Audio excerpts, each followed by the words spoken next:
Muy buenos días a todas. Bienvenidas a esta segunda clase del curso de análisis de alimentos. Vamos a iniciar y la clase de hoy pues vamos a seguir conversando sobre la calidad de los datos, datos de composición de alimentos, especialmente aquellos que ya están en la tabla de composición de alimentos o los que pueden incorporarse a una tabla de composición de alimentos. Hoy vamos a ver dos videos, uno que es corto, de 10 minutos, y luego uno que es más largo, cerca de 40 minutos, donde vamos a profundizar en este tema. Estos videos yo los tomé tal cual los dieron en un curso en el año 2020, porque considero que estos videos son hechos por nutricionistas que trabajan en este tema, y me parece que podemos aprender mucho de ellos y vamos a ir viéndolo, digamos, por partes y vamos a ir haciendo comentarios según el avance del video. Así que si no terminamos de ver el video largo el día de hoy, pues lo seguimos viendo el viernes, ¿verdad? Solo quiero que tengan en mente lo que hablamos ayer de qué factores son los que hacen variar la composición de los alimentos. Hablando ayer del chuchito, hicimos esta lista de qué cosas son las que pueden hacer variar la composición nutricional del chuchito actual y que merece actualización ese dato. También hablamos cosas específicas del tomate y en los videos vamos a ver que hay otras cosas que que se deben tomar en cuenta, dependiendo del tipo del alimento. Así que voy a empezar y lo que tenemos que hacer es que hoy no se va a conectar Desiree porque está fuera de su horario de contratación, está apoyando creo que al otro curso. Entonces, el día de hoy, si me hace favor alguien de escribir en el WhatsApp. Sí, buenos días. Aquí está Desiree. ¡Ay! Sí, aquí no estoy. Muchas gracias. Entonces, ve lo de la asistencia. Pasar asistencia, justamente. Sí, gracias. Eso le iba a decir.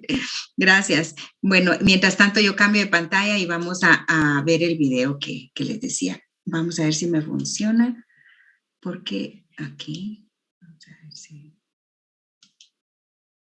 No, es así.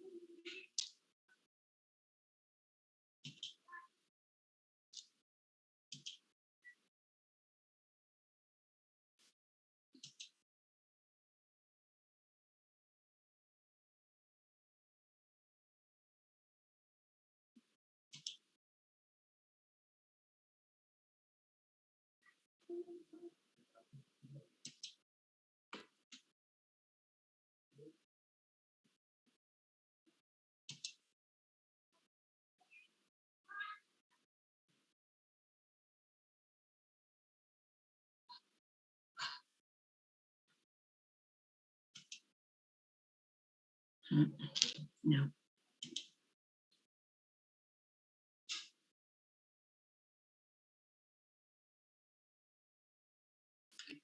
Ahí sí.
Fíjense que no puedo, o sea, ya tengo abierto el video aquí en mi escritorio, pero cuando pido compartir pantalla no me aparece ese video. No sé qué me sugiere. Sí.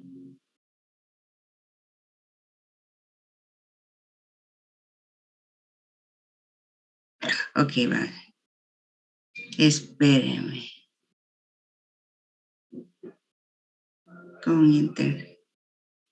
Sí, vamos a ver, pero de mis archivos, Solo tienes en sus archivos. Sí, ahorita voy a compartir y así me va diciendo. Mire, aquí lo tengo, es este. Y este ahora lo jalo para el Internet Explorer, pero, uy. No, es un archivo MP4. Es un archivo MP4, sí, ajá.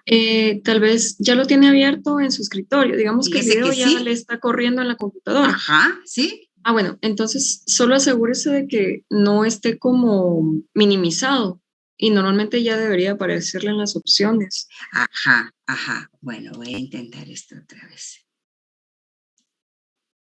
Que no esté minimizado. Porque acá, no. Si hago acá, es que me manda para esto, me manda para esto y esto es lo que uno quiere. Sí, ahí ya lo perdí.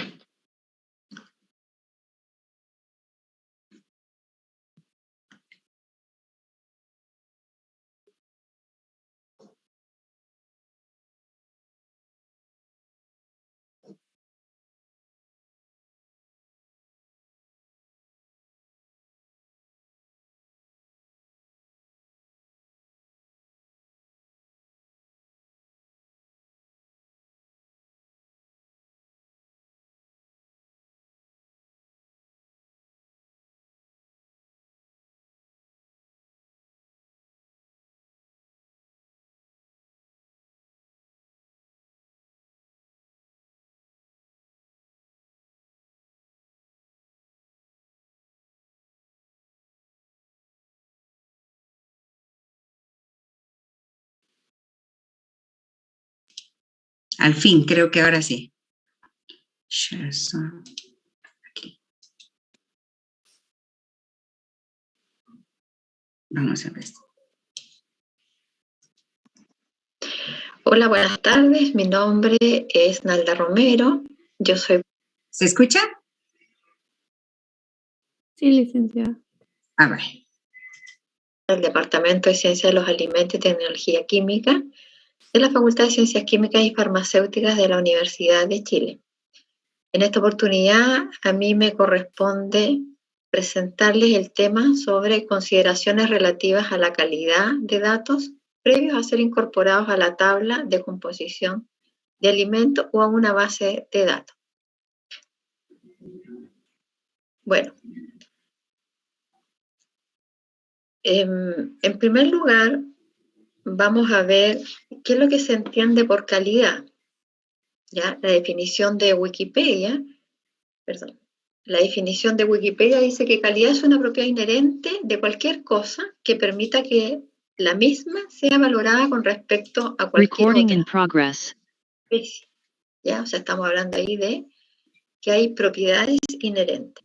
La RAE la define como propiedad o conjunto de propiedades inherentes a algo que permiten juzgar su valor. ¿Qué dice la ISO 9000 del 2005? Según esta norma, la calidad es entendida como el grado en el que un conjunto de características inherentes cumple con los requisitos, ¿ya? O sea, hay un conjunto de características. Valls en el año 2007 explicó que para alcanzar la calidad se debe cumplir una serie de requisitos. O sea, ya estamos hablando de que asociamos calidad con requisitos que se deben cumplir, ¿ya? Estos requisitos vienen a estar demandados por el cliente. O sea, nosotros podríamos entonces decir, bueno, ¿quién es el cliente? Podríamos decir que es, en este caso, el compilador. Por tanto, ¿qué se entiende por calidad de datos? Es es el resumen de todas las características que hacen que los valores sean apropiados para el uso previsto. Esa es una definición de Greenfield y Southgate. Es importante entonces considerar el propósito para el cual los datos fueron generados. Por lo tanto, que estos datos sean representativos, ¿ya? O sea, vamos a ver ahí representatividad local o regional. Por ejemplo, los mismos valores de nutrientes pueden ser de alta calidad para un país, pero de baja calidad para otro país, porque tal vez no son representativos de los alimentos que se consumen en ese país. Disculpen, aquí quisiera enfatizar que lo que está diciendo la conferencista es que quien compila los datos, compilar o el compilador es la persona que está reuniendo los datos para colocarlos en la tabla de composición de alimentos, ¿verdad? Que es uno de los trabajos del nutricionista, ¿verdad? Seleccionar esos datos. Entonces, la calidad del dato que va a usar para ponerlo en la tabla de composición de alimentos la determina la persona que está compilando. Esa persona, ese profesional es el que va a decir, esto sí me sirve, esto no me sirve, ¿sí? Y de ahí la importancia de que quien hace una tabla de composición de alimentos o quien está seleccionando esos alimentos que van a ir en la tabla de composición de alimentos sea una persona que sepa de alimentos y que sepa, por supuesto, de representatividad, de nutrientes, de variabilidad de nutrientes, de métodos de laboratorio, etcétera, ¿sí? Por eso es que se hace énfasis en esto de la calidad y que la calidad está determinada por el compilador. Y la otra parte, esta última que ya está mencionando, es que ustedes saben que la tabla de composición de alimentos que nosotros utilizamos aquí en Guatemala está elaborada, o sea, desde siempre ha sido elaborada por el INCAP. Ellos han hecho ese trabajo desde los años 70. Entonces, cuando ellos hacen esa tabla de composición de alimentos, no están pensando solo en Guatemala, sino que también en Centroamérica. Especialmente antes del año 2000, todos los países de Centroamérica utilizaban prácticamente la tabla de composición de alimentos del INCAP, ¿verdad? Poco a poco, cada país, específicamente Costa Rica, ha ido haciendo su propia tabla de composición de alimentos, ¿verdad?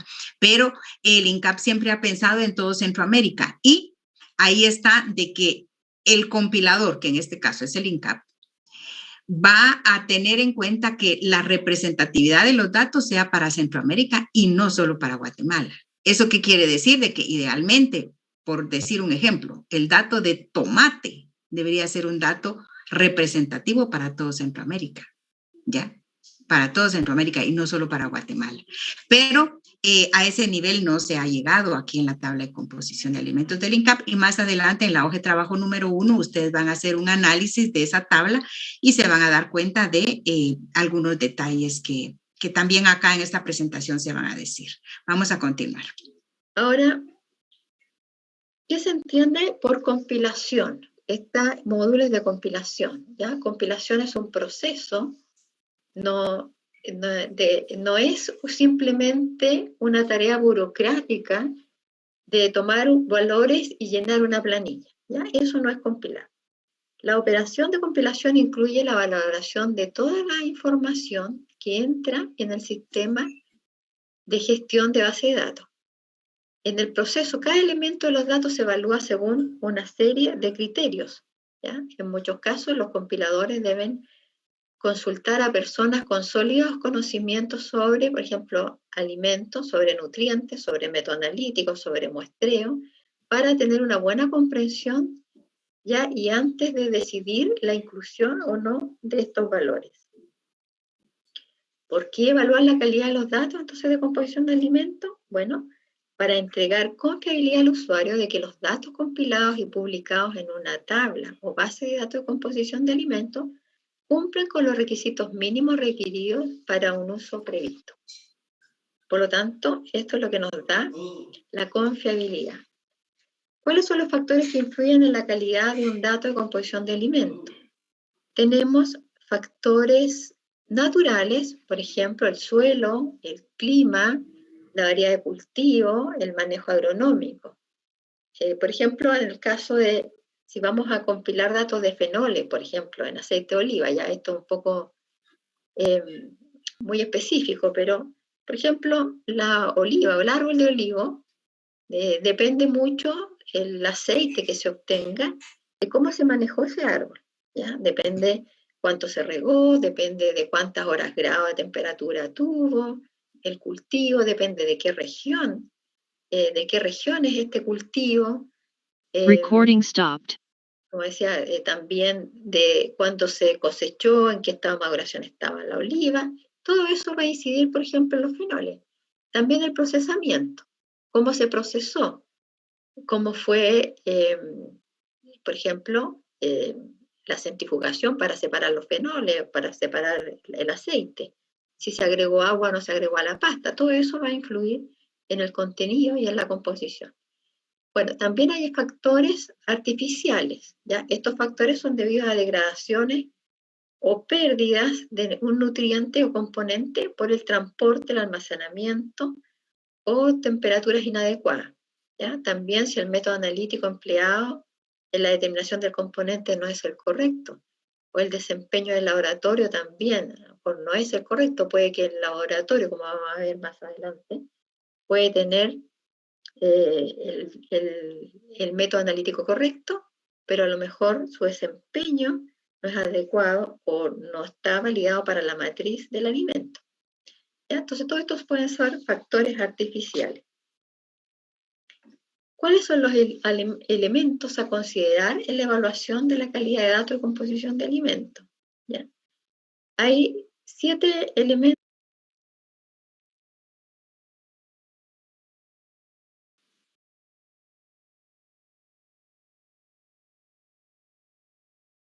Perdón, licenciada, tiene el micrófono apagado. Sí, gracias. Disculpen. Quiero hacer énfasis en esta parte donde la conferencista habló del desempeño del laboratorio. Ustedes que están formados en la Facultad de Ciencias Químicas y Farmacia y saben la importancia de los métodos de laboratorio. Quisiera que me hicieran comentarios sobre esto, el desempeño del laboratorio. Ustedes saben de trabajo de laboratorio y podrían comentar o podrían indicar cómo hacer para que el trabajo, el desempeño del laboratorio no fuera un factor que da datos de mala calidad. ¿Cómo hacer para que el desempeño del laboratorio sea adecuado? María Fernanda, por favor. En ese caso sería estandarizar los métodos que se van a utilizar y elegir los más exactos y precisos, porque hay métodos que son más exactos que otros. Por ejemplo, no es lo mismo determinar pH usando el papel pH a determinarlo por medio de una titulación. Exacto, así es, así es. ¿Alguien más, por favor? ¿Más comentarios? Licenciada, también es importante tener buenas prácticas de laboratorio y de seguridad, ¿verdad? Porque de ahí se estandarizan, como dijo Maffer, ¿verdad? Exacto. ¿Alguien más, por favor? Que van bien orientadas, pero quisiera que llegaran al punto medular. Todas van encaminadas. Buenos días, tal vez. Victoria y después Jonathan, ¿sí? Sí, solo calibrar como la balanza o materiales así, que se necesite una revisión. Ajá. Todo el equipo tiene que estar en perfecto funcionamiento y bien calibrado. Perfecto, Victoria. Jonathan, por favor. Lo que se va a analizar, que sea, tenga las... Ahí se eco. Sí, hay un rebote porque hay otro micrófono abierto por ahí. Pero está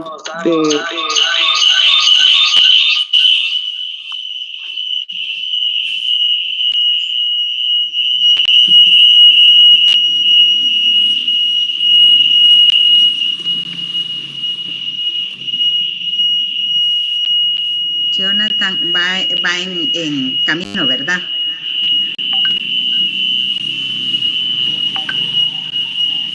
Es el audio de otra compañera.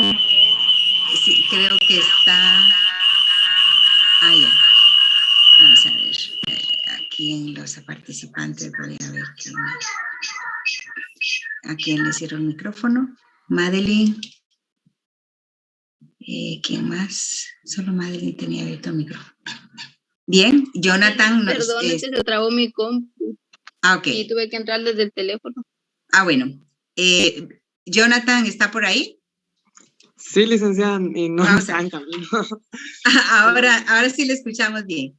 Ahora sí, nos estaba diciendo que la materia prima, o sea, lo que se va a analizar tiene que estar como que estandarizado o no sé, porque puede ser como lo que hablábamos ayer del tomate, que pueden ir de diferentes regiones y pues los resultados ya no van a ser como que los mismos o va a haber más variación en los resultados. Es cierto, sí. Muy bien, muy bien. ¿Alguien más, por favor, que siga acercándose a la parte medular? Hay una, digamos, como un requisito. ¿Sí, María Fernanda? No sé, María Fernanda. ¿Sí? Creo que entra dentro de las buenas prácticas de laboratorio también, pero sería como llevar un buen registro de todo lo que vamos realizando. Sí, es cierto. Todo eso ayuda, todo eso nos sirve y todo eso está englobado dentro de un nombre que ahora está muy de moda y que es más allá que un nombre, ¿verdad? Es digamos, es un requisito que se pide ahora a los laboratorios y que se llama acreditación. Así como nuestra escuela, ¿verdad? Nuestra escuela que está en proceso de reacreditación ahorita. ¿Qué es acreditar? Es, digamos, documentar y demostrar de que se cumplen con ciertos requisitos. Eso es acreditar. Entonces, los laboratorios tienen que estar acreditados. Eso es la tendencia actual en todos los laboratorios porque es la forma en que se puede garantizar el desempeño del laboratorio, fíjense. Y les cuento que un laboratorio se acredita, pero no se acredita como laboratorio en general, sino que, por ejemplo, un laboratorio acredita que, por ejemplo, el análisis químico proximal, que es el caso del laboratorio de veterinaria, se acredita para hacer el análisis químico proximal. ¿Sí? Un laboratorio se acredita para hacer el método, por ejemplo, de cuantificación de aminoácidos por cromatografía. ¿Sí? Específicamente acredita ciertas pruebas de laboratorio. Y esa es la manera cómo se puede garantizar el desempeño del laboratorio. Así que todo lo que ustedes dijeron va dentro de ese nombre grande de acreditación. ¿Verdad? Acreditar el laboratorio y acreditar pruebas. Por supuesto que para acreditar pruebas le dicen, mire, a ver si su potenciómetro está calibrado, mire si su balanza está calibrada, mire si la temperatura es estable en su laboratorio, mire si la corriente de aire es de tal y tal forma. O sea, les piden muchos requisitos. Pero este punto lo quería enfatizar porque toca específicamente algo que es de nuestro, digamos, de nuestra formación en la Facultad de Farmacia, ¿verdad? Y claro, más adelante creo que se va a profundizar un poco sobre el asunto de cómo se reciben las muestras, como decía Jonathan. El laboratorio puede tener acreditado todos sus procedimientos, pero si las muestras no son representativas, tampoco el laboratorio va a hacer milagros, ¿verdad? O sea, el laboratorio analiza lo que le llevan, ¿sí? Hay una parte que ya no está bajo el control del laboratorio, que es quién selecciona, toma y transporta la muestra.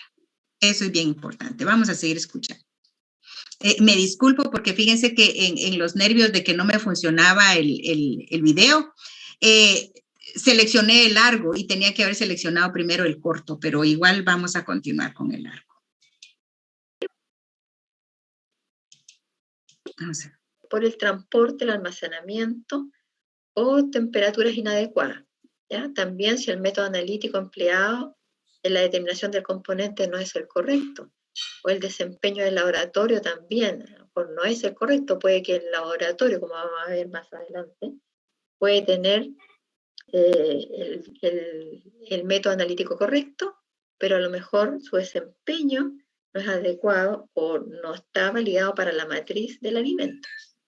¿Ya? Entonces, todos estos pueden ser factores artificiales.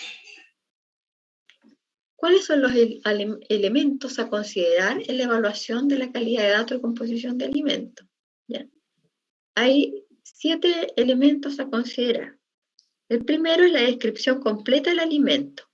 Este dependerá del uso del dato. Por ejemplo, si lo que se quiere es una base de datos de biodiversidad o una base de datos nacional. Si es para biodiversidad, obviamente la descripción del alimento es algo sumamente importante. ¿Ya? Las características morfológicas probablemente del alimento van a ser importantes. Si es una base de datos nacional, lo que se quiere a lo mejor es que ese alimento, la composición de ese alimento tenga representatividad con respecto a los alimentos que se encuentran en distintas partes del país. Por lo tanto, la descripción debe ser inequívoca, ¿ya? Debe incluir el nombre del alimento en el idioma nativo, en forma científica, la nomenclatura científica, y en inglés.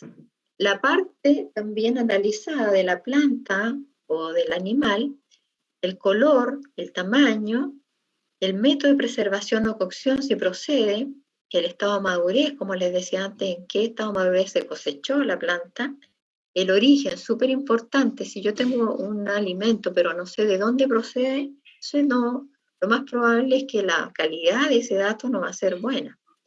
La porción comestible, ¿ya? ¿Cuánto era el alimento, cuando se sacó la parte no comestible, cuánto es la porción que allí quedó? Si está enriquecido o fortificado, ¿ya? Por ejemplo, acá una descripción, pollo. ¿Ya? Un pollo es pollo, pierna con piel entera asada. O sea, es una pierna de pollo asada, ya con su piel. En el caso de la leche en polvo, entera, o sea, con toda su grasa, fortificada con vitamina C, hierro, zinc y cobre. Otro elemento a considerar. Quiero detenerme aquí un ratito para que analicemos cómo describiríamos nosotros el macuy, ustedes, el que hablábamos ayer. Por cierto, quiero pedirles de que apunten en su cuaderno o en una hoja o en algo estos elementos a considerar en la evaluación de la calidad de datos de composición de alimentos que ella va a ir desarrollando acá. Porque el primer punto es la descripción completa del alimento y tiene que decir esto, pero hay otros puntos que vienen más adelante. Pero vamos a ir haciendo el ejercicio nosotros para ver qué otras cosas nosotros podríamos agregar en la descripción del macuy. Va, nombre del alimento. Macuy ya dijimos, ¿verdad? En idioma nativo. El científico ya lo dijimos ayer. ¿En inglés? En inglés no hay, ¿verdad? Nombre científico, es decir, perdón, nombre del macuy en inglés no hay. Eso sí, va. Parte de la planta o del animal, en el caso del macuy sería de la planta que se analizó. En el caso del macuy, ¿qué es lo que se come ustedes? ¿Qué es lo que se aprovecha? Las hojas. Las hojas, exactamente. El color y el tamaño. Miren, parece elemental, pero es que por algo, miren, a uno a veces le parece tan elemental porque uno está tan familiarizado con eso, pero imagínense que esta información la va a leer un científico asiático que no conoce nada de Guatemala ni de Mesoamérica. Entonces, tenemos que darle toda la información posible para que se forme una idea clara de qué alimento es. ¿Color? ¿Qué color sería? Si estamos hablando del macuy. Color verde, tamaño. Karen, no apague su micrófono, Karen, siga platicando conmigo porque cuesta mucho que abran su micrófono los demás. Pues hay diferentes tamaños también. Ajá. Tamaño. Puede ser grande, mediano, pequeño y eso es bien relativo. Muy bien. Pasemos al otro. Método de preservación o de cocción. Karen. Ese se cose. Ajá. Al vapor, creo. ¿No? Ajá. Se da cuenta que no está muy segura si es al vapor o es otro tipo. ¿Cuál sería el método de cocción para el macuy? ¿Respuestas? Bueno, igual es en agua. Así como una sopa. También refrito. Puede ser refrito, puede ser en caldo, ¿sí? Puede ser al vapor, pero lo que pasa es de que si el macuy está muy maduro, muy sazón, sale bastante amargo, ¿sí?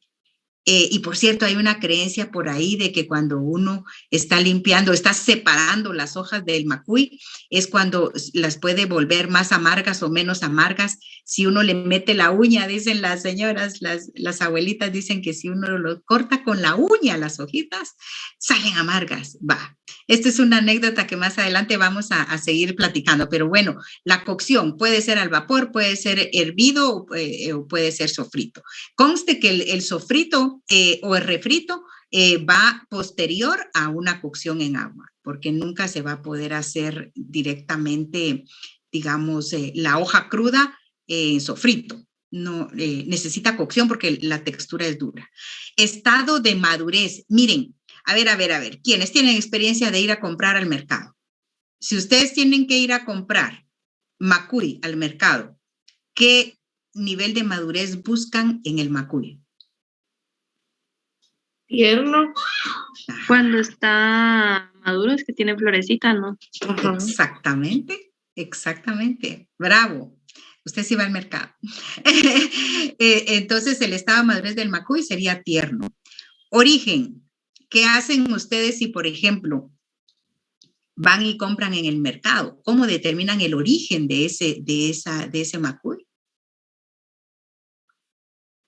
¿Cómo le hacen? Preguntándole, pero... ¿Cómo preguntaría, Vera? Mire, vamos ahí sí que explorando alternativas. No se preocupe porque aquí no hay respuestas correctas o incorrectas, sino que es ir viendo cómo le hacemos para obtener la información. ¿Cómo preguntaría usted, Ver? Pues yo le preguntaría que de dónde fue traído, pero normalmente cuando voy me dicen, ay, de la terminal. Ah, exacto, de la terminal. Me quedo igual, ¿no? Sí. ¿Qué otra cosa se le ocurre a alguien más para saber el origen? Al decir con los verdaderos proveedores, así ir a la terminal. Uh-huh. Puede ser. Eso es una alternativa, ir a la terminal, porque de ahí, de la terminal, va el macuy para todos los mercados. ¿Ya? Entonces, podría ser ir a la terminal. Otra forma que no implique ir a la terminal, que sea una forma indirecta, a ver si se les ocurre algo. Si se les viene alguna idea de cómo averiguar eso. Preguntarle a las abuelitas, tal vez. También, ¿sí? También uno podría... Perdone, Jonathan. Investigando dónde es la mayor, dónde está la mayor producción de macuy. Así es una forma de hacerlo. Yo les iba a decir cabalmente, investigando, platicando con los ingenieros agrónomos o con los agrónomos que están pero directamente en el campo, preguntándoles, mira, ¿dónde se produce la mayor cantidad de macuy aquí en Guatemala? ¿Verdad? O viendo en la literatura, ¿verdad? Buscando información en la literatura. Muy bien. La porción comestible del macuy, la porción comestible es la hoja, definitivamente. Y cuando uno compra el macuy, normalmente, ¿cómo lo compra? ¿Cuál es la unidad de compra del macuy? Manojo. El manojo. Y uno de ese manojo va separando las hojas, ¿sí? Y queda bastante parte no comestible. Entonces, ahí en la tabla de composición de alimentos del INCAP ya hay un dato de cuánto es la porción comestible del macuy, ¿verdad? Pero eso es un más menos, ¿verdad? Siempre hay un rango porque dependiendo, ¿verdad? El tamaño de la hoja. Y conste, yo no sé si ustedes están enterados, pero antes, digamos, antes del año 2000, creo yo, había mucho macuy que era así silvestre, es decir, que crecía de manera natural en el campo. Poco a poco, conforme ha ido aumentando la población y creciendo la demanda, pues ahora se cultiva el macuy intencionalmente. Entonces, para mí que ahí hay una diferencia importante en el origen, si el origen es cultivado o si es digamos que silvestre, no sé, no encuentro otra palabra para definir, pero que crece naturalmente, ¿verdad? Esas serían dos orígenes importantes y que son diferentes, y dependiendo de ese origen estoy segura que la porción comestible es diferente, ¿verdad? Es diferente porque cuando es cultivado es más frondoso, está más cuidado, entonces las hojas son más grandes y por supuesto la porción comestible es mayor, ¿verdad? En el caso del macuy no aplica lo de enriquecido o fortificado, ¿verdad? Entonces, aquí importante tomar en cuenta todos estos detalles para la descripción completa del alimento de una manera que sea lo más completo posible. Por eso les pido que tengan a mano esta lista de aspectos para que no se nos olvide cuando tengamos que describir nuestros alimentos que vamos a utilizar en el taller. Vamos a seguir. Cuando se sacó la parte no comestible, ¿cuánto es la porción que allí quedó? Si está enriquecido o fortificado, ¿ya? Voy a adelantar. Por ejemplo, acá otro elemento a considerar es la descripción inequívoca del componente. El componente debe tener, cierto, que un nombre, tiene una definición y una expresión. Como componentes, para definir los componentes se utilizan los tag name, ¿ya? El uso principal de estos identificadores de componentes de alimentos es determinar si los valores asociados pueden compararse o pueden combinarse, ¿ya? El tag name, como les decía, es un sistema de identificación del componente no ambiguo. Son códigos o abreviaturas de acuerdo con un sistema de nomenclatura específico que permite definir claramente los componentes utilizados solo con unos pocos caracteres. ¿Ya? Hay toda una nomenclatura que probablemente ustedes ya vieron en este curso. Este componente debe tener entonces una unidad y debe tener un denominador. Por ejemplo, unidad en gramos y denominador, por ejemplo, por 100 gramos de parte comestible. Para identificar un componente también se requiere, como dijimos, estos tag name. Y hay algunos, entonces, tiene que ser una descripción inequívoca, ¿ya? Estos tag name están unidos también, esta definición está unida también a un método analítico, ¿ya? Y sobre todo eso es importante cuando las diferentes descripciones o diferentes métodos analíticos dan un resultado diferente para el componente. El plan de muestreo es otro elemento a considerar. ¿Ya? Los alimentos como materiales biológicos presentan variaciones en su composición, ¿ya? Por tanto, el objetivo del muestreo es colectar muestras de alimentos de manera que los datos analíticos resultantes, o sea, su composición, sean representativos del contenido promedio de la oferta de ese alimento en el país. Debe garantizar, por ejemplo, para una tabla o base de datos nacional, que muchos alimentos diferentes potencialmente en su composición y de distintos lugares sean colectados, que no haya cambios en la composición del alimento entre su colección o recolección y el análisis, ¿ya?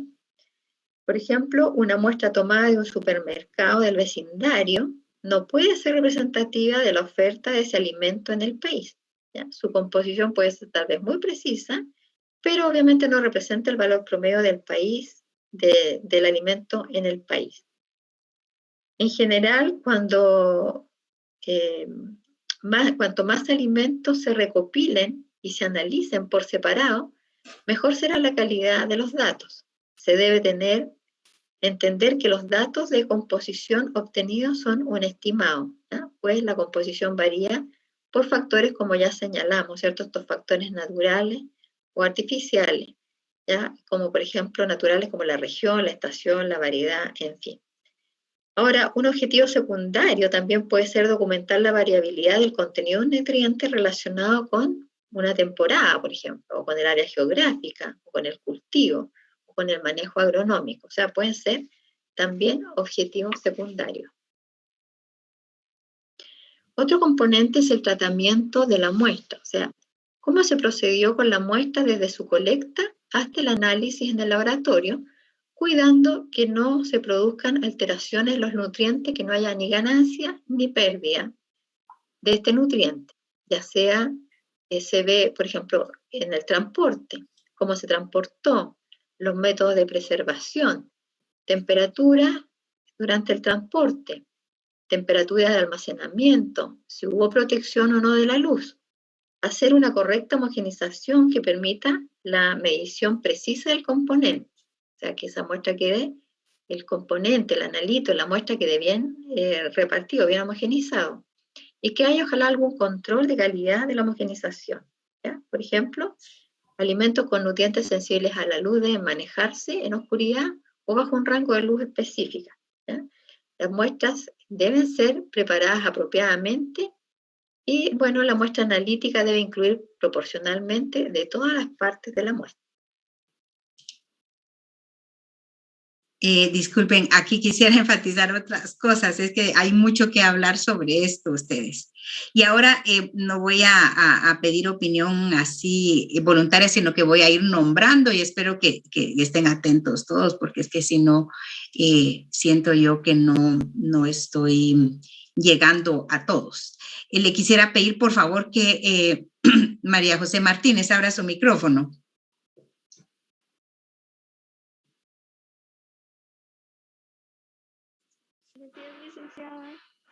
Apenas le oigo, tal vez se acerca. ¿Qué será? ¿Será mi micrófono? ¿Ahora? Ahí está mejor, ahí está. María José, supóngase que estamos interesados en analizar siempre el tomate. El tomate va a ser nuestro alimento estrella. Mire, vamos a analizar el tomate y de acuerdo a lo que acaba de decir la conferencista, nosotros tendríamos que buscar que la muestra de tomate que vamos a analizar sea representativa de todo el país, digamos, de todo el país de Guatemala, ¿sí? Pero como es bien difícil, ¿cómo le hacemos? ¿Cómo se le ocurre a usted para tener un dato representativo del país? Tal vez tomar, como decía en el anterior plan de muestreo, tal vez tomar diferentes muestras de tomate de cada lugar. Muy bien. Muy bien, de cada lugar. Solo profundice un poquito más. ¿De qué lugares? O sea, con su conocimiento actual, no pretendo que me dé información exacta, pero ¿de qué lugares sería, María José? Tal vez así como los lugares cálidos, que es en los que se cultiva, pero también he visto que en los lugares fríos lo hacen. Muy bien, muy bien.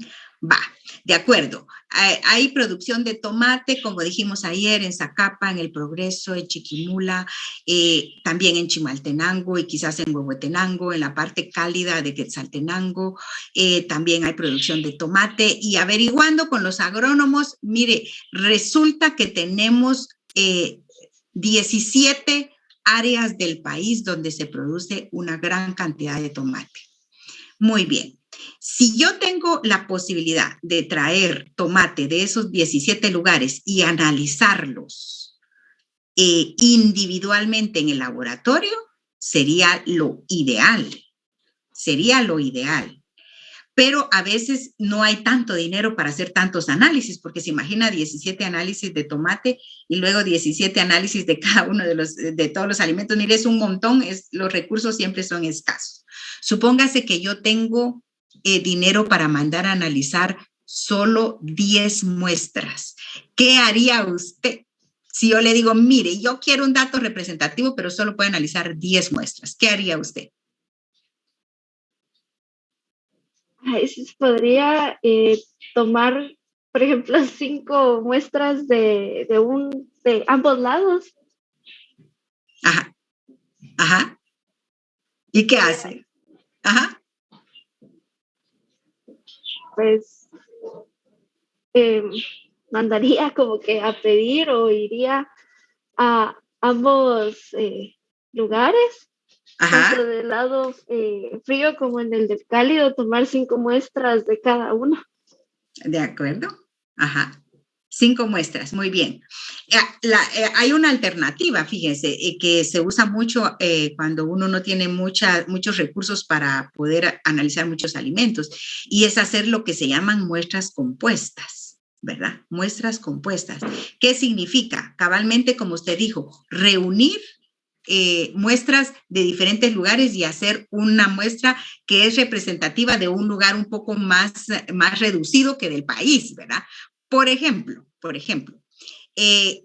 yo tomaría muestras, digamos, de Zacapa, de Chiquimula y El Progreso individuales, porque ahí es donde más se produce tomate. Luego de aquí del altiplano, para tener una muestra representativa del altiplano, entonces yo tomaría, digamos, de Chimaltenango, tomaría de Sololá, tomaría quizás de la parte cálida del Quiché y hago un grupo solo de ese lado, ¿sí? Y así voy haciendo grupos y entonces así yo ya tengo 10 datos, ¿sí? 10 datos que representan a pedacitos del país que a su vez viene de otros pedacitos más pequeños. Y entonces así logro un poco más de representatividad de esos 10 datos. O sea, con 10 datos yo puedo decir, bueno, estos datos sí son representativos del país. Y cuando yo veo los datos, los resultados del laboratorio, me doy cuenta que la principal diferencia en esos tomates es el contenido de vitamina C. Que el tomate de los lugares más cálidos tiene menos vitamina C que el tomate de los lugares menos cálidos, o sea, fríos. Bueno. Entonces, en mi publicación de los resultados yo hago la anotación. El tomate tiene una composición nutricional similar en todas las muestras, excepto en vitamina C, que la vitamina C es mayor en el tomate de climas fríos, por ejemplo, ¿verdad? Y esa es una información importantísima, ¿verdad? Importantísima porque para los usuarios de estos datos ya saben, yo no me tengo que hacer bolas buscando el tomate específicamente de Uspantán, el Quiché. No, yo ya sé que el tomate de Uspantán va a tener un poco de menos vitamina C, un poco de más vitamina C que el cultivado en Zacapa, digamos, ¿verdad? Entonces, eso para ejemplificar esto del muestreo. La otra cosa que quería mencionar es, fíjense, lo importante que es el traslado, ¿verdad? Las condiciones del traslado de las muestras y las condiciones de homogenización, ¿sí? Yo quisiera preguntarle ahora a Génesis Rodas. Por favor, abra su micrófono. Buenos días, licenciada. Buenos días, Génesis, ¿cómo está? Bien. Fíjese que quisiera preguntarle, ¿por qué que usted diera algunos argumentos, por qué es tan importante la homogenización del alimento? Pensando en el tomate, siempre en el tomate. Tenemos que homogenizar bien esa muestra de tomate. Tal vez por lo que mencionaba al principio de tener una calidad en los datos que se van a obtener. Sí, ese es el objetivo, pero ¿qué, digamos, qué aspecto del tomate hace necesario que esté bien homogenizado? Sus propiedades. Sus propiedades, ajá. También el sabor que le va a dar a la comida, pienso yo. Sí, pero digamos que para fines de análisis, yo tengo un tomate que... el tomate normalmente para poderlo analizar en el laboratorio se tiene que deshidratar y convertirlo a una harina. Ese deshidratado que después se convierte a harina es el que hay que homogenizar, pero bien meticulosamente. ¿Por qué necesitamos homogenizar bien ese tomate para tener buenos datos de su composición nutricional? Vamos a ver qué más nos puede aportar Génesis. Estoy pensando. Piense. Mientras tanto, va ayudando José Manuel Meneses a ver qué dice usted. Ahorita le doy la palabra a Vera, un momentito. José Manuel, ¿puede abrir su micrófono? Sí, buenos días, licenciada. Sí, ¿qué nos dice respecto a esto? ¿Por qué es tan importante homogenizar bien un alimento para analizarlo? Pues yo opino, ¿verdad? Pues para que sea constante el alimento. Así como usted había dicho que se deshidrata, me imagino que es para que sea uniforme y no haya, digamos, un tomate de una calidad y otro de otra, ¿verdad? Para que sea uniforme. Sí, para que sea uniforme. José Manuel, vaya un poco más a profundidad porque usted va bien orientado. Vaya un poco más a profundidad y me pone un ejemplo de cómo sería un posible resultado equívoco si no homogenizamos bien ese tomate. Tal vez a la hora de, así como usted había dicho, en polvo, de envasarlo, ¿verdad? Tiene un olor característico, así como, así una propiedad que huele feo y también no nos sirve para la receta que vamos a realizar. Ajá. Muy bien. Gracias, José Manuel. Si tiene algo más que decir, Génesis. Tal vez en eso no sería más como que por ejemplo, una vaya como con más vitaminas y todo eso y la otra tenga menos. Ajá. Por ahí va, Génesis. Por ahí va. Que una muestra nos puede salir con más vitaminas que otra por una mala homogenización. Nancy y Vera, a ver qué nos dicen.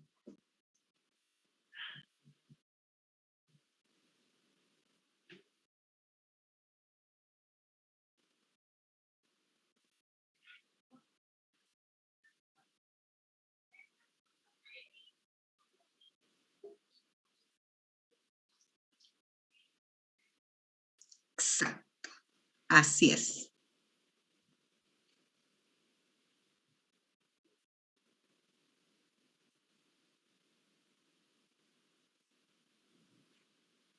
Excelente. Eso es, Vera, por favor, lo que tiene para compartir.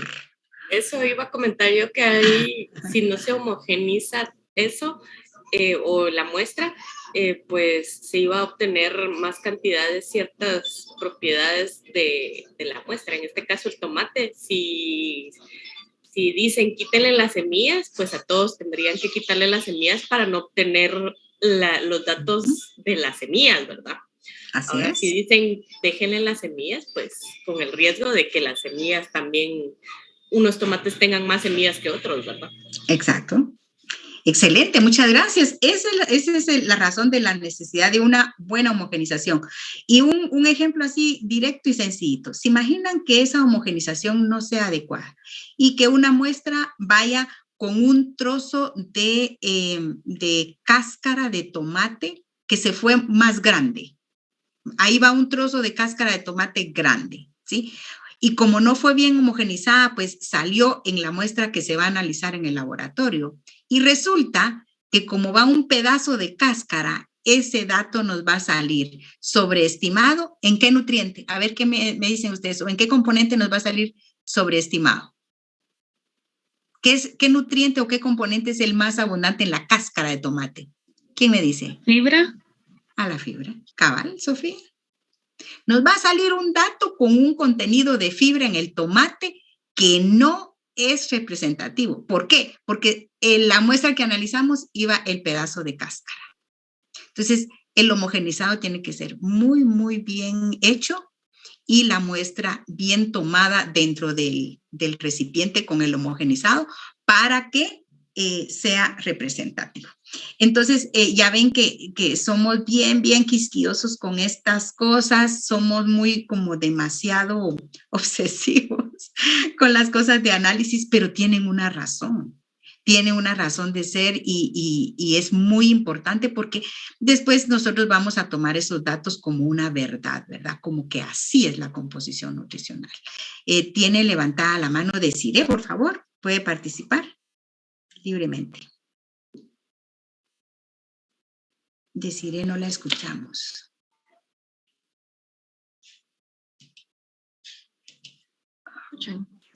Ahora sí. Ahora sí, estoy teniendo problemas con mi micrófono, disculpen. Sí. Me surgió una duda.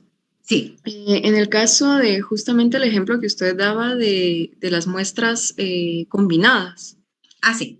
¿En esto se incluye algún criterio de peso económico? Por ejemplo, como que están las 17 áreas geográficas, pero en realidad hay 6 que pesan más en el intercambio económico en el país. ¿Eso también se toma en cuenta? Sí, se toma en cuenta. Y para hacer esas muestras combinadas se necesita criterio técnico. Deciré, y cabalmente el criterio técnico digamos, como nutricionistas tenemos buen criterio técnico, pero siempre tenemos que tomar opinión de otras personas. En el caso que usted pone, cabalmente, ¿sí? Entonces ahí preguntamos a los agrónomos o preguntamos a los no sé cómo se llaman las personas, estas vendedoras de tomate, a los intermediarios vendedores de tomate. ¿De dónde vienen la mayor cantidad de tomate? Y entonces lo que ellos nos digan lo tomamos en cuenta para hacer nuestras separaciones de muestras, ¿sí? Y hay otro detalle importante. Cuando yo hago una muestra compuesta, por supuesto que voy poniendo en esa muestra compuesta la misma cantidad. Ejemplo, si yo voy a hacer una muestra compuesta, por poner un ejemplo tonto, de tomate de Amatitlán, de Villanueva y de San José Pinula, por poner un ejemplo así, claro, muy, muy sencillo. Yo voy a poner en esa muestra compuesta, digamos, 500 gramos de Amatitlán, 500 gramos de Villanueva y 500 gramos de San José Pinula, ¿verdad? Para hacer una muestra compuesta. Porque no por el hecho de que de Amatitlán se produce más tomate, voy a poner más cantidad de muestra. No sé si me voy a entender. Sino que si yo voy a sacar un dato de una muestra compuesta, tiene que venir de una cantidad controlada de cada lugar, ¿verdad?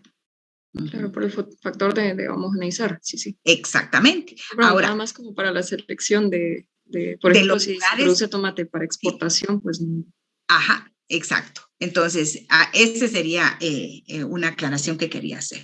Pero bueno, miren, ya vamos por el elemento número 5 de la toma de muestras. Dentro de 10 minutos vamos a tomar un receso para que para que ustedes puedan estirarse un poquito y después continuamos. Ahorita seguimos. Vamos a ver qué pasa. Otro elemento es la muestra analítica, ¿ya? Se refiere al número de muestras independientes que se analizan, ¿ya? La muestra debe ser preparada apropiadamente. La muestra analítica, como decía, debe incluir proporcionalmente de todas las partes de la muestra. En teoría, el tamaño de muestra, o el N, ¿ya? El número de muestras analíticas independientes, debe ser calculada de antemano, teniendo en cuenta las posibles variaciones del contenido del nutriente en el alimento y la precisión deseada. O sea, si hay un analito que es muy variable en su composición, lo más probable es que el N tiene que ser mayor. En general se acepta que 10 alimentos sean colectados y conformen una muestra, ¿ya? Por lo menos hay algunos que requieren por lo menos más de 9 muestras que se llaman muestras primarias, ¿ya? Para propósito de etiquetado, la regulación del FDA demanda colectar 12 alimentos y analizarlos separadamente, ¿ya? La mayoría de las revistas científicas exige para publicación por lo menos 3 muestras analíticas independientes por alimento, ¿ya? Con 2 o 3 réplicas por muestra, ideal triplicado, ¿ya? Lo mejor son 5 o más muestras independientes para mejorar la calidad del dato analítico, y si es por triplicado, mejor. Esto da peso al dato y da... Por favor, anoten y lo ponen con resaltador de todos los colores que puedan tener por ahí. ¿Cuántos entonces es el número de alimentos mínimo a analizar? El número de muestra a analizar. A ver, vamos a ver quién. ¿Quién me quiere dar la respuesta? Karina Milian, por favor, ¿puede abrir su micrófono? ¿Cuánto es el número mínimo de alimentos a analizar para tener datos de composición de alimentos? Hola, Lick, buenos días. Creo que buenos días. 10, ¿no? Sí, el mínimo son 3, ideal arriba de 5. Y para publicar en revistas piden entre 10 y 12 análisis. Ese es un dato que les tiene que quedar bien claro. Miren, digamos que tampoco es como la Biblia, ¿verdad? De que esto es y si no es así está mal, pero es un criterio de referencia para poder tener datos de calidad, ¿sí? Y entonces ahí es donde empieza uno a pensar, bueno, en mi presupuesto para hacer esta investigación o para hacer esta publicación, yo tengo que tomar en cuenta que por lo menos 3. Ideal arriba de 5 y para publicar de 10 a 12. ¿Sí? Y si no tengo dinero para 10, pero tengo para 8, está bien, ¿sí? Y si no tengo para 8, pero tengo para 5, todavía está bien, ¿verdad? Pero ya menos de 5 sí ya es muy cuestionable. Emma, por favor. Licenciada, ¿pero a qué se refiere con muestra? O sea, en el caso del tomate, ¿sería solo, por ejemplo, la pulpa o la cáscara o la semilla? O sea, ¿o analizamos todo del alimento?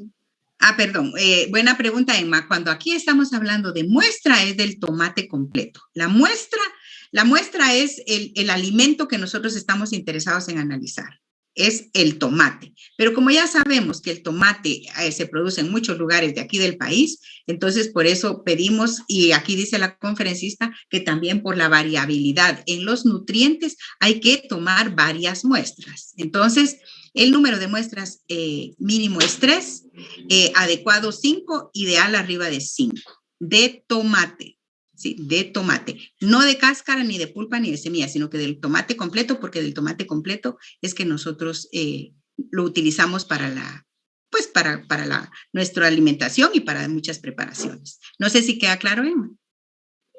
Sí, pero cuando analizamos, solo una pregunta, cuando analizamos, no hay variaciones así como estaban diciendo las compañeras, por ejemplo, en la pulpa y en la cáscara.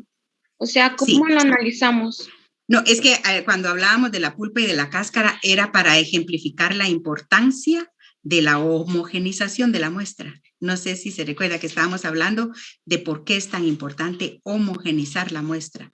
Los tomates estos que traemos de diferentes lugares, los vamos a deshidratar y luego los vamos a convertir en harina, pero esa harina tiene que estar bien homogénea para que no nos queden porciones grandes de cáscara o porciones grandes de semilla o porciones grandes del tronquito, tal vez esa parte donde se une el tomate a la planta, porque eso nos da variación en el resultado. Pero son cosas diferentes, Emma. Una cosa es la importancia de la homogenización, otra cosa es la importancia del número de muestras que vamos a llevar al laboratorio y aparte está el número de repeticiones que va a hacer el laboratorio del análisis de la misma muestra.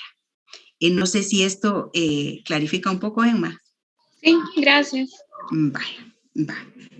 Entonces, en lo que el número de repeticiones que hace el laboratorio también es importante, pero más adelantito creo que lo va a desarrollar la conferencista. Vamos a ver. Precisión. Ahora, el duplicado o el triplicado de muestra también permite conocer la variación analítica del desarrollo del método, ¿ya? Mientras más cercanos los valores, obviamente mejor y más preciso. Perdón, ahí es cabalmente la importancia del duplicado o triplicado que haga en el laboratorio, porque en el laboratorio de la misma muestra tienen que hacer por lo menos 3 repeticiones. Espero que esto no se les haga bolas a ustedes y si realmente está confuso, díganmelo, por favor, y yo busco otra manera de explicarlo, quizás con figuras, porque una cosa es el número de muestras y otra cosa es el número de repeticiones de la muestra. Entonces, si ustedes encuentran esto un poco confuso, díganmelo. ¿Emma? No bajé mi manita. Bueno, ¿Desiree? No, Lic. Perdón. Bueno, me disculpan. Vamos a tomar ahorita el receso. Me disculpan porque tengo una llamada que atender. En 10 minutos, o sea, a las 10:20 de mi reloj, volvemos.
¿Podemos continuar, por favor? Ahora vamos a ver esto de la validez del método. Otro elemento también es la validez del método analítico, incluida la selección del método. ¿Ya? Se debe revisar que el método analítico aplicado sea el adecuado para el componente que se evalúa. ¿Ya? Es importante analizar los métodos analíticos cuando existen varios métodos para determinar un componente alimenticio. ¿Ya? Los métodos se pueden agrupar en métodos relacionales o métodos empíricos. Los métodos relacionales son aquellos que generan resultados similares para el mismo componente. Ejemplo, ácido graso, aminoácidos individuales, nitrógeno total, azúcares, oligosacáridos. En fin, independiente del método utilizado, los resultados van a ser muy similares. ¿Ya? En el caso de los métodos empíricos, generan valores significativamente diferentes para el mismo componente. ¿Ya? Estos componentes se consideran componentes problemáticos potencialmente, ¿ya? Por lo que es importante conocer para cada uno de ellos qué método analítico proporciona resultados compatibles, cuáles se recomiendan sobre todo para el trabajo de composición de alimentos. Por ejemplo, de estos podemos decir la grasa, ¿ya? La grasa va a depender mucho de qué método se va a aplicar. Para determinar contenido graso va a depender de la matriz, y eso lo vieron seguro ya en los métodos, cuando hicieron la clase de métodos analíticos. ¿Ya? Otro elemento a considerar es el aseguramiento y control de calidad analítica. Un momentito. Esto de los métodos es algo que ya lo habíamos hablado al inicio de esta clase, pero quiero enfatizar en una cosita.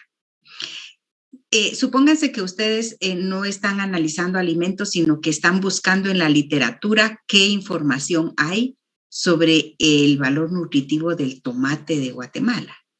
Buscan y buscan en las revistas, etcétera, y van a encontrar, digamos, 3 artículos de composición nutricional del tomate, ¿verdad? Pero uno de los artículos dice que para determinar el contenido, por ejemplo, determinar el contenido de ácidos grasos, se utilizó, el nombre de un aparato que ustedes no conocen y un método que ustedes no conocen, ¿sí? El otro artículo dice que el contenido de ácidos grasos se hizo por cromatografía, digamos, pero solo dice cromatografía, no da más especificación. Y el otro artículo que ustedes encontraron, porque encontraron 3 en la literatura, el tercero, dice que el contenido de ácidos grasos lo determinaron por el método de Goldfish. ¿Qué hacen ustedes? Miren, como dice acá la conferencista, para ácidos grasos, casi que todos los métodos dan buenos resultados. Pero eso tampoco quiere decir de que nosotros vamos a aceptar cualquier dato sin analizar un poquito más de qué se trata. Porque, lógicamente, hay métodos que son más específicos que otros. Entonces, si ustedes están en esa posición de estar buscando información en la literatura y no conocen los términos que aparecen en los métodos analíticos, obligadamente ustedes tienen que ir y estudiar más o preguntarle a alguien que sepa. Porque como formados en la Facultad de Farmacia, ustedes saben muy bien que los métodos de laboratorio varían y cada uno tiene diferente grado de precisión. Por lo tanto, tenemos que saber un poquito más. Miren, yo no les pido que ustedes aprendan todo de los métodos. No. Porque sería, digamos, tomar un rumbo de la carrera que, si bien es importante y es interesante, pues en este momento no está, digamos, en su formación. Pero sí los obliga, por el conocimiento que tienen, los obliga a ir a investigar más. Y entre paréntesis quiero decirles de que dentro del Código de Ética Profesional hay un apartado que dice que uno, cuando se gradúa, uno promete que algo que uno no sepa, lo tiene que averiguar y le tiene que preguntar a quien sí sabe. Y asimismo, el Código de Ética dice que cuando a uno le preguntan algo que uno sabe, uno está obligado a compartirlo. Es parte de la ética profesional. Entonces, si ustedes no saben por qué la diferencia de los métodos que están utilizando para determinar los ácidos grasos del tomate, ¿sí? Entonces van y preguntan, por favor. Sin ningún empacho, van y preguntan a quien le tengan más confianza, a la persona más especializada, o le preguntan a San Google, como se hace ahora. Cuando uno empieza con dudas, lo primero es googlear, ¿verdad? Para ver qué información encuentra por ahí y tal vez ahí está la respuesta. Entonces, esto es para enfatizar la importancia de conocer qué métodos se están aplicando. Ejemplo, ustedes, para analizar la grasa de la leche, está el método de Babcock, que es bien sencillo y es el más utilizado, pero es específicamente para grasa de la leche. No se puede aplicar para ver el contenido de grasa del chocolate o ver el contenido de grasa de la soya, supóngase. No, el método Babcock es específicamente para la leche, ¿sí? Entonces, cosas así son las que uno va aprendiendo y de ahí la importancia de preguntar o de informarse más, ¿verdad? La validez del método analítico. Muy bien. Seguimos ahora. ¿Cuáles se recomiendan sobre todo para el trabajo de composición de alimentos? Por ejemplo, de estos podemos decir la grasa, ¿ya? Voy a adelantar un poquito. La grasa, en los métodos, cuando hicieron un buen desempeño en el laboratorio. La mejor opción es asegurar si el laboratorio está acreditado para el método y también para la matriz. Si no está acreditado, verificar si los datos analíticos son confiables al demostrar que aplican por lo menos un esquema de garantía de calidad de laboratorio adecuado. Este esquema puede incluir, por ejemplo, el uso de materiales de referencia certificados, validados u otro material de referencia. ¿Bien?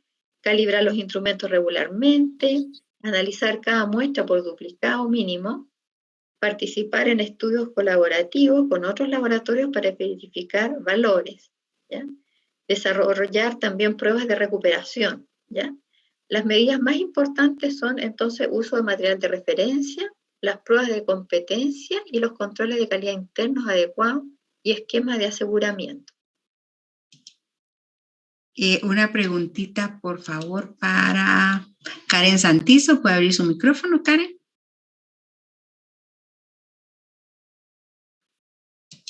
Sí, Karen, una preguntita. Aquí en el slide anterior, la conferencista dijo que en el inciso 2, la mejor opción es asegurar si el laboratorio está acreditado. De eso ya habíamos hablado. Acreditado para el método y la matriz. ¿Usted comprende a qué se refiere con esto de la matriz? Karen.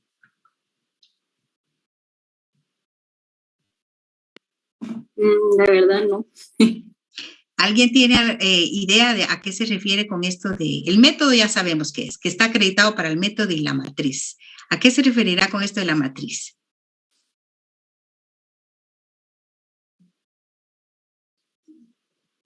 Pero esto sería más o menos como el método, mire. El método. No sé, ¿alguien más? María Fernanda. Creo que está el analito, que es lo que se va a analizar, y la matriz creo que es el resto de cosas que no se analizan, pero que es parte de. Por ahí va, por ahí ya. Mire, matrices, por ejemplo, en el caso de los vegetales, la matriz es el tejido vegetal, ¿sí? En el caso de los productos de origen animal, la matriz es donde va el analito, ¿sí? Por eso es que aquí la conferencista hace mucho énfasis en que tiene que estar acreditado, no solo para el método, sino también para la matriz. ¿Qué pasa? Discúlpenme un segundo, por favor. Buenos días. Les aviso, ya coloqué aquí el link para la asistencia. Entonces, solo va a estar abierto algunos minutos. Si alguno falta, por favor, colocarse ya. Hubo un par de problemas con la asistencia. Algunos me decía que el primer link no los dejaba. El primer link ya está cerrado. Entonces, ingresen al segundo. Si ya mandaron su asistencia en el segundo, pues no se preocupen, pues ya está anotado. Y si la mandaron en el primero antes de que lo cerrara, pues igual también están anotados. Pero intenten meterse todos al segundo link para dejar ahí su asistencia, por favor. Discúlpenme, pero miren, esto es la virtualidad, ustedes. Y estar en casa es estar pendiente de todo lo de casa. Entonces hay que ver cuando no le funciona la computadora a la nieta para que estudie. Aquí estoy, ¿verdad? Discúlpenme. Seguimos. Les decía que la matriz es el medio donde está el analito que vamos a estudiar. Y por eso es que hay que acreditarse para la matriz también, porque no es lo mismo analizar el contenido, por ejemplo, de proteína en una matriz de origen animal que en una matriz de origen vegetal. Porque en la matriz de origen vegetal tiene que tomarse en cuenta de que se recuerdan que la proteína está metida dentro de la fibra, es decir, no metida, sino que está escondida en esa maraña que hace la fibra. Entonces, por eso es de que no es lo mismo que un laboratorio diga que está acreditado para analizar la proteína ¿qué les dijera yo? La proteína de carne, que la proteína de soya o que la proteína de las almendras o del cacao o de cualquier otro tejido de origen animal. Eso es la matriz, ustedes. Eso es la matriz. Vamos a seguir un poco más. Aquí.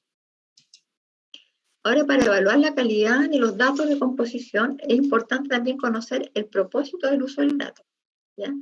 Tener acceso también a la documentación del dato de composición y haber elaborado criterios según los cuales se evaluará la calidad de los datos. El propósito del uso del dato, la calidad del dato está acoplada con el propósito de su uso. Por ejemplo, un tipo de calidad podrá ajustarse a un propósito, pero no a otro. Por ejemplo, bases de datos de biodiversidad, que son un repositorio de datos analíticos de alimentos con diversidad biológica. La descripción del alimento es muy importante, eso ya, ¿cierto? Se los había comentado. En cambio, para una base nacional, ¿cierto? Lo más importante es el muestreo. La documentación del dato, por ejemplo, para los compiladores y usuarios, de esos datos de composición de alimentos, es esencial su documentación para evaluar su calidad. Si la documentación no existe o es insuficiente, la calidad resultante va a ser baja, ya que la mayoría de los criterios no podrán ser evaluados. Desafortunadamente es frecuente a veces encontrar este problema en publicaciones con revistas con poca documentación de datos. A veces los métodos también no están bien documentados o no están bien explicados todos los procedimientos. ¿Ya?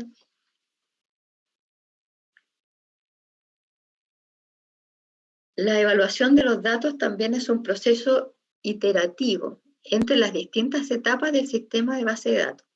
Aunque el compilador examine los datos en todos los niveles, porque en todos los niveles tiene que ir examinando y evaluando, a medida que avance el proceso pueden surgir preguntas que obligan a regresar a la fuente primaria de datos. Por consiguiente, es imprescindible que el proceso de evaluación esté totalmente documentado. Ahora, ¿cuál es la documentación necesaria para asegurar la calidad de datos? Tenemos documentación a nivel de valor, ¿ya? Que es lo ideal, ejemplo, de dónde se tomó el dato o el valor de ese componente, Si se tomó prestado, de qué base de datos y con toda su referencia, ¿ya? Si no se tiene a nivel de valor, al menos tiene que estar documentado a nivel de alimento. Ahora, ¿cuáles son los criterios para evaluar la calidad de datos? ¿Ya? Son formas estandarizadas con criterios bien definidos. Este sistema de evaluación de calidad de datos es un enfoque sistemático para evaluar la calidad de los datos de acuerdo con pautas y criterios comunes. Posteriormente se expresa la calidad de los datos de manera estandarizada y coherente. El objetivo de tener un sistema estandarizado de evaluación de calidad de datos es aumentar la calidad de los datos de composición de alimentos, permitir la comparación entre los datos de composición de alimentos. En relación a eso, por ejemplo, para aumentar la calidad, en referencia a aumentar la calidad de los datos, datos de baja calidad, por ejemplo, se descartarían y se utilizarían solamente aquellos de mayor calidad. Ahora, la comparación de datos se puede hacer porque al usar un sistema de calidad, todos los datos entonces quedarían tamizados, por decir así, a través del mismo sistema. Se generarían, compilarían y evaluarían de acuerdo con el mismo estándar. Por lo tanto, pueden ser comparados. También da al usuario una garantía de calidad de datos. La calidad asignada permite al usuario de los datos saber qué datos pueden usarse sin problema y cuáles deben usarse con precaución, ya que su incertidumbre asociada puede ser alta. Ahora aquí está un esquema, estos son los esquemas existentes de evaluación de calidad de datos. ¿Ya? Primero, en el año 82 se tuvo un esquema de Exler, ¿ya? Está basado en aspectos analíticos. Luego, esto derivó en el año 89, se le agregó la identificación de componentes de input a los alimentos. Y así, cada uno de los distintos esquemas fue agregándole al anterior. Se tomó como base el anterior y luego fue agregando criterios. Por ejemplo, tenemos en el año 2002, está el sistema de evaluación de datos de USTA, incluyó el muestreo y aspectos representativos.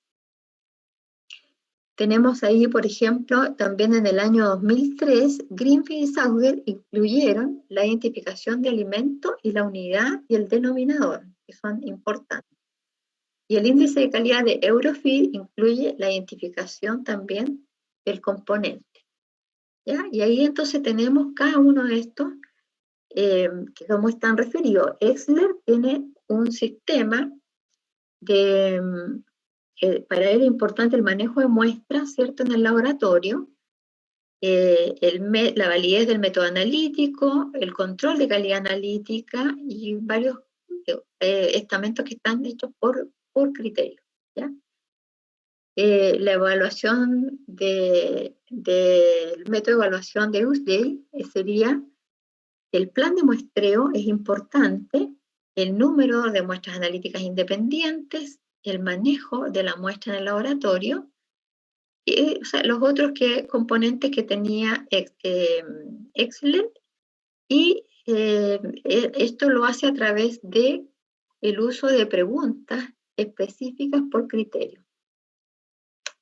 Después entonces vemos acá, Greenfield agrega entonces la identificación del alimento y también agrega el uso de la unidad, si está identificada la unidad y el denominador para los componentes. Y luego Eurofeed agrega entonces la identificación del componente. Tenemos acá el sistema de evaluación de datos de la USTA y tenemos ahí entonces un plan de muestreo, ¿cierto? Como son los puntos, los criterios que evalúa. Son 5: plan de muestreo, número de muestra analítica, manejo de la muestra, el método de análisis y el control de calidad analítica. Cada categoría presenta preguntas bien definidas, su respuesta es sí, no o no conocido. cada categoría tiene hasta 20 puntos y la suma de estos da un índice de calidad entre 0 y 100. Los valores acumulados de las categorías de evaluación se utilizan para obtener los códigos de confianza. Entonces, un código de confianza A es el más alto, va entre 75 y 100 de puntaje. El código B va entre 50 y 74, o sea, el valor es confiable con algún reparo. El código C es 25 hasta 49, menos confianza en el valor por cantidad limitada o calidad de datos. Y el D es menor de 25, son problemas, tiene problemas considerables. Por lo tanto, los códigos orientan a los usuarios sobre la calidad de los datos. ¿Ya? Y este es el sistema de evaluación que usa la USDA y tiene entonces para cada uno preguntas o algunos criterios, cómo evalúan. Por ejemplo, el plan de muestreo. Los criterios de evaluación son selección aleatoria de los lugares de muestreo, número de regiones representadas, número de ciudades o regiones, número de muestras tomadas, número de estaciones incluidas. Entonces, para cada uno de estos elementos, deja entonces varios criterios. Para el número de muestras, ¿cierto? Los criterios son número de análisis independientes, muestras independientes, y dice los análisis múltiples de una sola muestra compuesta o de la misma muestra se considera como uno solo. ¿Ya? Para manipulación de la muestra, considera la homogenización, que es súper importante, qué equipo utilizó, si hay algún tipo de validación de la homogenización, análisis de la porción comestible, condiciones de almacenamiento, datos sobre algún contenido de humedad, el método analítico, la validez del método, evaluación del método frente a una serie de criterios normalizados, la validez del método utilizado en el laboratorio, que demuestre la capacidad del laboratorio para hacer uso satisfactorio del método, normalmente mediante análisis de materiales de referencia certificados, los controles de calidad analítica, resultados del control de calidad del material en el lote analítico, coeficiente de variación para el material de control de calidad, frecuencia con que evalúa ese material, si es en cada lote, si es diario, si es semanal, y también resultados de recuperación por lote. El sistema de evaluación de datos de Eurofil usa 100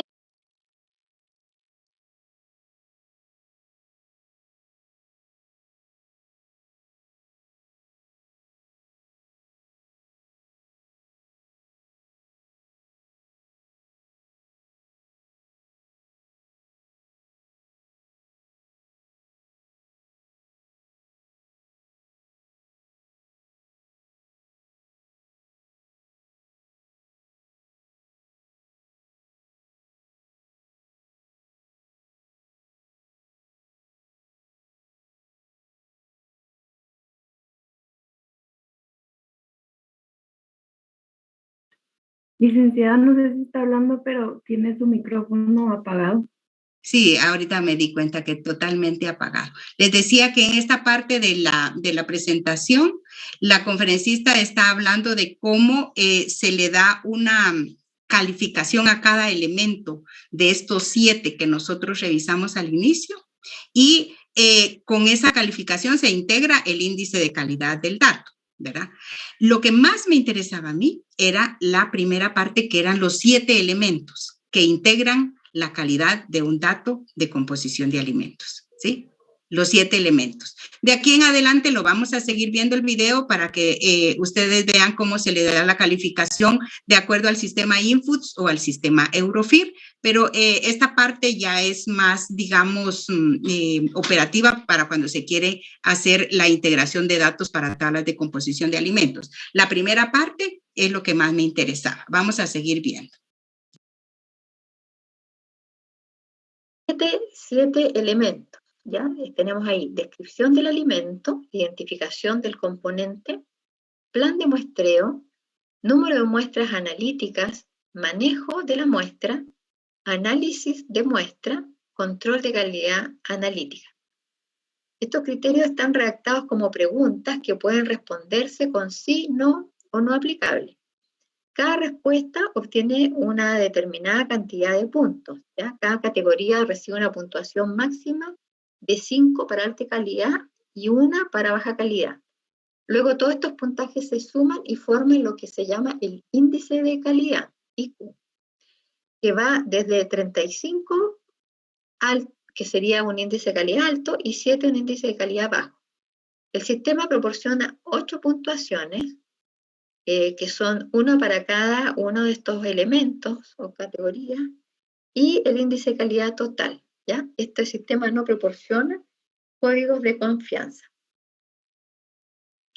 Aquí vamos a ver, por ejemplo, cuáles son las preguntas que hace este sistema de calidad de Eurofeed para cada uno de los elementos que evalúan, o cada una de las categorías. Sería para calidad de la descripción del alimento, no los vamos a ver todos porque son muchas preguntas. Tenemos, se conoce el alimento, el grupo del alimento, por ejemplo, si es bebida, postre, bocado, plato. Se tienen datos de la fuente del alimento o el ingrediente principal, por ejemplo, el nombre científico, la variedad, el género, la especie. Se indicó claramente la parte de la planta o el animal analizada. Se describió la porción analizada y se analizó la parte no comestible si es relevante. Se conoce bien la intensidad del tratamiento térmico, si se aplicó algún tipo de tratamiento térmico, diferente de una cocción doméstica, por ejemplo, horneado, pasteurizado, en fin. Si hubo cocción, fueron satisfactorios los métodos de cocción, servido, fritura, vapor, más el tiempo de cocción. Se disponía de información relevante sobre el tratamiento aplicado, se disponía de información sobre métodos de preservación, y así son 10 preguntas, ¿ya? Entonces, ¿cómo se va dando el puntaje? Dice, el índice de calidad está basado en números como criterios sí versus no. O sea, cada una de estas preguntas es sí o no. Por lo tanto, suponiendo que se tienen 8 respuestas sí, 2 criterios serían no, y 2 no aplica, que no corresponde para la muestra que se analiza. Cada uno de estos sí se suman, por ejemplo, si son 8 sí, se multiplica por 5 y se divide por el total de criterios. Entonces sería 8 por 5, son 40, digo, como eran 10 criterios, digo por 10, 4. Y se da el valor, se da un valor entero al entero más próximo, ¿ya? Para calidad de identificación del componente, la descripción del componente debe ser, no es ambigua, o no se llama es inambigua, o sea, no debe ser ambigua. Supongamos la respuesta sí. La unidad es inequívoca, la unidad matricial, o sea, el denominador, o sea, esa porción comestible, es inequívoca. Si la respuesta a las 3 criterios es sí, entonces el puntaje es 5, alta calidad. Se asigna un puntaje de 1, baja calidad, si uno de estos o más es no. O sea, basta con que 1 sea no para que ya el puntaje es 1. ¿Ya? No se aceptan puntajes intermedios de 2 o 4. Para calidad plan de muestreo, el muestreo representa el consumo del país donde se realizó el estudio. Es importante entonces identificar datos adecuados para bases de datos nacionales, o sea que sean representativos. Fue el número de muestras primarias mayor a 9, ¿recuerda que hablaba de la muestra primaria? Ya son apropiadas 10 o más muestras para la mayoría de los alimentos. Se tomaron las muestras durante más de una estación, si es relevante. Se tomaron muestras más de un lugar geográfico, si depende, ya dijimos, del objetivo con el que estamos haciendo esta tabla base. Se tomaron las muestras a la salida y venta más importantes, por ejemplo, supermercados, almacenes, mercado, restaurantes. Se muestrearon más de una marca, si estamos hablando de productos facturados, o más de un cultivar, si es una especie. Puntuación también está basada en criterios sí versus no. Cuando no está incluido el criterio, entonces dice no aplica, ¿ya? Puntaje, entonces, por el número de respuestas sí, por 5, digo por el total. Es lo mismo que en el primer caso. Número de muestras analíticas. Acá es importante esto porque pregunta si son 1, 2, 3, 4 o 5 o mayor a 5. ¿Ya? Importante porque el número de análisis de muestra mayor a 1 permitiría medir la variación, ya la variabilidad. La muestra analítica es la cantidad o volumen de muestra para análisis a partir de la muestra primaria del laboratorio. No debe confundirse esta muestra analítica con muestra primaria, que es evaluada con el plan de muestreo, o con una réplica, ya un duplicado de muestra. Entonces, si el número es mayor a 5, el puntaje es 5. Si el número de muestra entre 2 a 4, el puntaje es de acuerdo al número de muestras. Si fueron 3, sería 3. La calidad y manipulación durante el muestreo. Se aplicaron los tratamientos de estabilización apropiados, si es relevante. Entonces, si era necesaria la estabilización, pero no fue realizada, el puntaje es 1, baja calidad. Si era necesaria una homogenización, pero no fue realizada, puntaje es 1, también baja calidad. Si la respuesta de ambos criterios, o sea, se hizo la estabilización porque era necesaria y además se hizo la homogenización, si la respuesta de ambos es sí, entonces el puntaje es 5, alta calidad. ¿Ya? Puntaje intermedio 2 o 4 acá no se acepta. Entonces, calidad de método analítico. El método analítico es el apropiado, debe tener en cuenta la matriz del alimento. ¿Ya? María Fernanda tiene la mano levantada. ¿Desea participar o se le quedó levantada? No, es que tengo una duda. Es importante que conozcamos como que esta evaluación ahorita. Mire, como les dije hace un momento, esto es, digamos, después de ver los 7 elementos, esto es cómo se califica cada uno de los elementos. Esto, pues, tal vez ustedes no le ven ahorita la importancia, pero nos va a servir cuando nosotros hagamos nuestro taller de composición nutricional del alimento multiingrediente para que nos recordemos qué cosas son las que no se nos tienen que olvidar al momento de producir los datos, ¿sí? Ya falta poco, ya faltan, ¿qué? De 5 minutos nada más. 9 minutos faltan. Si ustedes tienen algo que hacer, pueden retirarse sin ninguna pena. Yo les dejo este video para que ustedes lo sigan viendo, pero yo sí quiero que lo terminemos de ver, por favor. Licenciada, perdón. Sí. También tenía otra duda. Es que la puntuación, digamos, se saca viendo todos estos criterios. Sí. Cada aspecto que va colocando ahí como pregunta, ¿verdad? Sí. La puntuación se va sacando acá. Vamos a ver si es acá.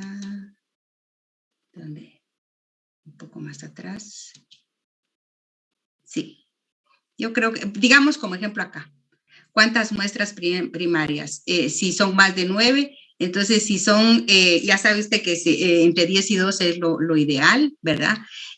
Aquí no están los números, más adelantito creo yo, pero estas son las preguntas básicas que uno se va haciendo cuando va viendo los datos que están publicados o los datos que uno tiene que compilar para escoger dentro de esos el dato que va a poner en la tabla, pero también nos sirve, por ejemplo, para cuando uno está haciendo el análisis, cuando uno está haciendo, perdón, el estudio de la composición nutricional del alimento, tomar en cuenta, ¿verdad? Este número de muestras, si fueron tomadas durante más de una estación. Es decir, si uno tiene que tomar la muestra de un vegetal o una fruta que es estacional, suponga la sandía, que la mejor época de producción de sandía es entre marzo a abril más o menos, pero eso no quiere decir que en septiembre, octubre no haya producción de sandía, sí hay, pero menos, y es una época del año bien diferente aquí en Guatemala. Entonces, para tomar un dato de composición nutricional de sandía, uno tendría que tomar datos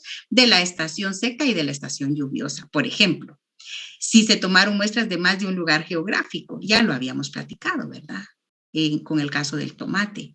Si se tomaron muestras en las salidas de venta más importante, en el caso de la terminal, que sería nuestro centro de mayoreo más importante, ¿verdad? Esta es la importancia de ir esta es como una lista de preguntas o una lista de ítems que uno tiene que ir tomando en cuenta para verificar la calidad del dato. No sé si esto responde un poco o... Sí, licenciada, muchas gracias. Vaya. Entonces, sí, vamos por acá.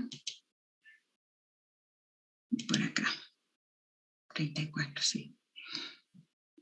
Ahí vamos.